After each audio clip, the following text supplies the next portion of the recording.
Oke, assalamualaikum warahmatullahi wabarakatuh. Di sini saya Mahesa Arya Saputra dengan NPM 240305058 dari Prodi PGSD Fakultas Keguruan dan Ilmu Pendidikan Universitas Muhammadiyah Magelang. Di sini saya akan mempresentasikan materi saya siklus air untuk memenuhi tugas mata kuliah aplikasi komputer dengan dosen pembimbing eh, Pak Agus. Jadi yang pertama di sini kita akan membahas tentang siklus air atau bisa disebut dengan siklus hidrologi. Nah, siklus air itu adalah proses perputaran air di bumi yang berlangsung terus-menerus dan proses ini itu sangat penting ya bagi kehidupan. Dan kita masuk ke slide kedua. Di sini pengertian apa itu siklus air. Siklus air itu adalah proses berputarnya air secara terus-menerus di permukaan bumi ke atmosfer dan kembali lagi ke bumi karena pengaruh dari energi matahari. Siklus air terjadi karena adanya matahari, adanya sinar atau panas matahari. Proses ini menjaga ketersediaan air dan keseimbangan alam bagi manusia, hewan, tumbuhan, dan makhluk hidup lain di bumi.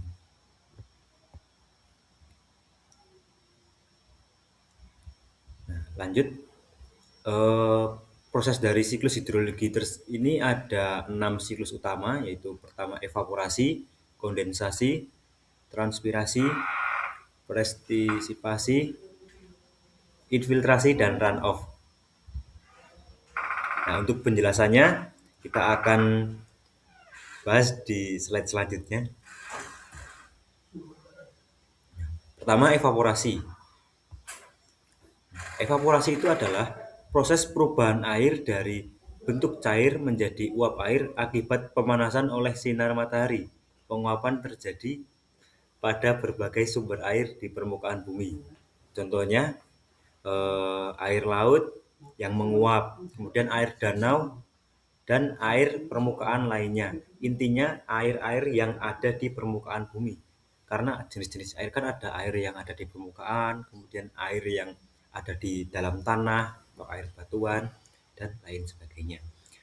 Untuk proses yang kedua adalah kondensasi.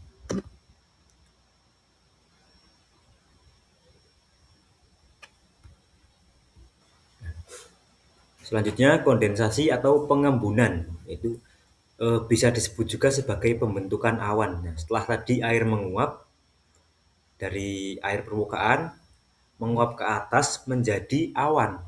Nah, kondensasi itu pengertiannya proses perubahan uap air menjadi titik-titik air ketika uap tersebut naik ke lapisan udara atau atmosfer yang lebih dingin atau suhunya lebih rendah.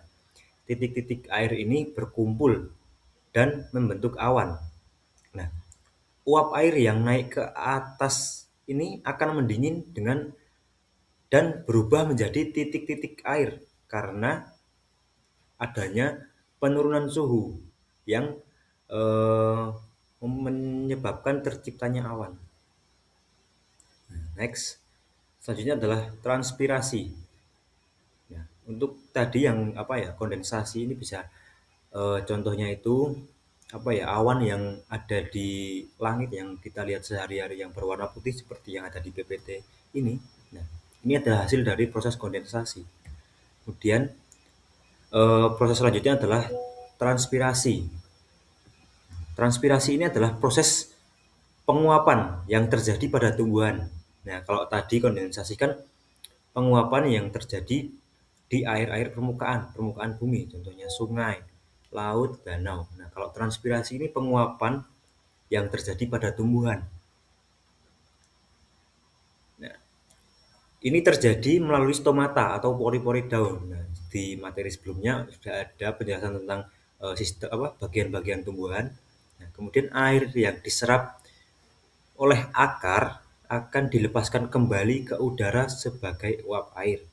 Contohnya seperti tanaman terasa lembab pada pagi hari. Nah, ketika pagi hari kan kalau teman-teman melihat tanaman-tanaman yang ada di sekitar kan pasti terlihat ada apa ya, kayak basah begitu atau kayak ada air-air, tetes-tetesan air. Nah, itu adalah contoh proses transpirasi gitu.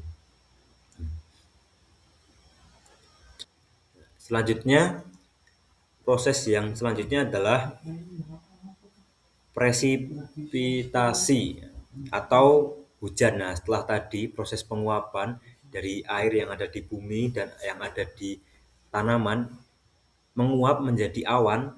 Nah, kemudian air yang telah terkumpul di awan selama beberapa waktu ini diturunkan kembali ke bumi melalui hujan. Hujan itu apa? Hujan itu rahmat ya. Kemudian prestisipasi ini adalah proses jatuhnya titik-titik air dari awan ke permukaan bumi. Nah, dapat berupa hujan, hujan biasa, ada juga hujan es atau hujan salju. Nah, ini jenis hujan ini tergantung apa ya, kondisi cuaca ya atau suhu yang ada di lingkungan tertentu ya. Kemudian ketika awan sudah jenuh atau sudah airnya sudah terkumpul banyak, air tersebut akan jatuh ke bumi dalam berbagai bentuk. Seperti contohnya hujan, salju, hujan es ataupun gerimis.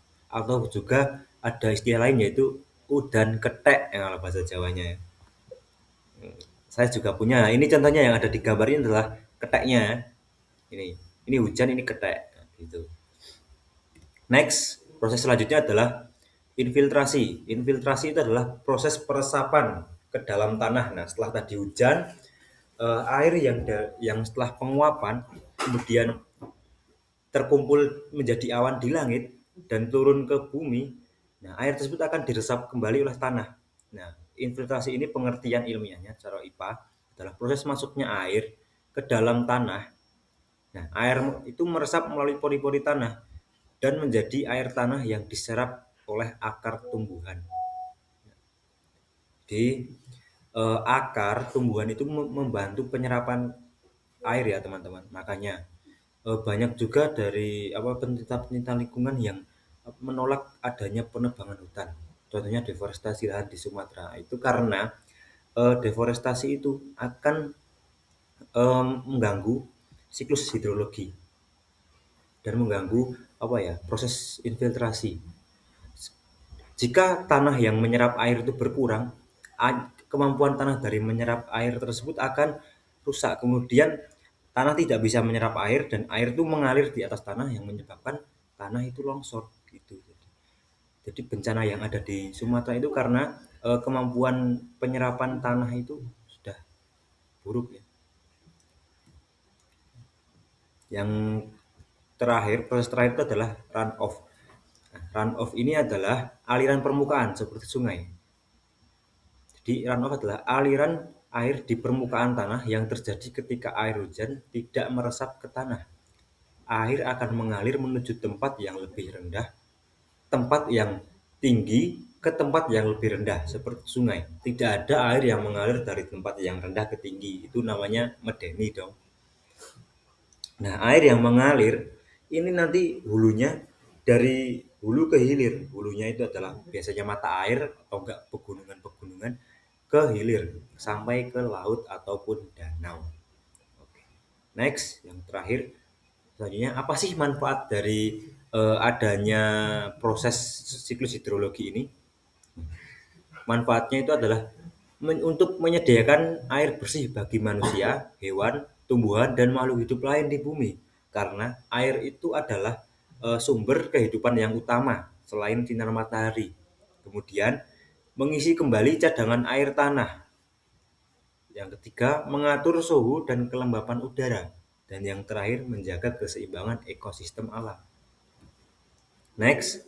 Nah, ini contoh tabel perbandingan dari proses hidrologi. Yang pertama itu adalah evaporasi. Intinya itu proses utama dari evaporasi adalah penyerapan oleh matahari. Lanjut transpirasi itu juga sama masih lanjut ini salah ya saya nulisnya harusnya kondensasi dulu. Ini adalah penguapan air menjadi awan, air permukaan. Yang ketiga adalah transpirasi, adalah penguapan dari tanaman. Kalau evaporasi adalah dari permukaan di bumi, yang ini dari tanaman sama-sama. Ini sama dari intinya karena adanya matahari dan kondensasi itu adalah pembentukan awan dari kedua proses penguapan ini. Dan yang ketiga adalah yang keempat adalah prestisipasi. Ini adalah awan yang sudah terkumpul lama menjadi hujan. Ini adalah hujan. Dan yang kelima adalah infiltrasi. Air masuk ke tanah. Ini penyerapan. Dan yang terakhir adalah air mengalir ke sungai. Jadi intinya tahapan utamanya itu adalah air menguap. Setelah air menguap, uap air ini terbentuk menjadi awan. Setelah awan terkumpul jadilah hujan, dan setelah hujan air diresap kembali oleh tanah. Setelah itu air mengalir. Nah, air mengalir ini istilahnya ada dua. Yang pertama adalah run off, yang kedua adalah ada lagi saya lupa, air bawah tanah itu namanya. Yang terakhir adalah kesimpulan. Jadi kesimpulannya, siklus air ini adalah proses alami yang sangat penting bagi kehidupan di bumi melalui tahapan evaporasi, kondensasi, transpirasi, prestisipasi, infiltrasi, dan run off. Air terus bergerak dan tersedia di bagi seluruh makhluk hidup. Tanpa siklus air, bumi akan mengalami kekeringan, ketidakseimbangan iklim, dan rusaknya ekosistem. Karena itu, menjaga kelestarian lingkungan berarti ikut menjaga kelancaran siklus air. Itu saja yang dapat saya sampaikan. Kurang lebihnya mohon maaf, banyak kesalahan kata, banyak tipu-tipu, salah ngomong juga tadi, juga beberapa salah urutan. Kurang lebihnya mohon maaf. Wabillahi taufik wal hidayah. Wassalamualaikum warahmatullahi wabarakatuh. Cukup sekian tugas dari saya. Semoga dapat membantu saya meraih nilai A. Amin.